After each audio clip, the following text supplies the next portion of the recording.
Diesel, CNG, PNG और LPG gas इतनी महंगी क्यों होती है? एलपीजी 800 पार, पेट्रोल 100 पार, डीजल 90 पार, पीएनजी 55 पार और सीएनजी 80 पार।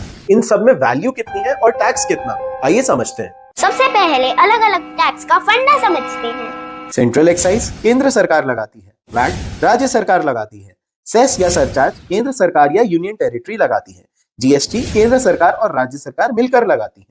समझते हैं इसके पीछे टैक्स यानी कर की असली कहानी। पेट्रोल में लगभग 20% सेंट्रल एक्साइज, 35% तक वैट और 5% सेस और सरचार्ज यानी मार्केट सेलिंग प्राइस का लगभग 55% हिस्सा टैक्स का होता है।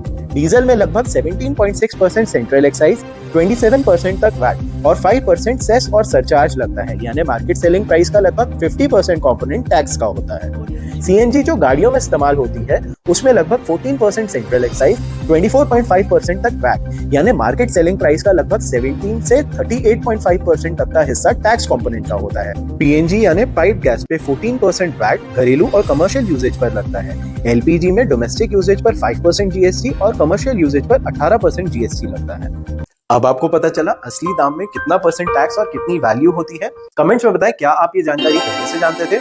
अगर आपको ये रील अच्छी लगी है तो इस पेज को जल्दी से फॉलो करें और इस रील को ज्यादा से ज्यादा लाइक, शेयर और सेव करें।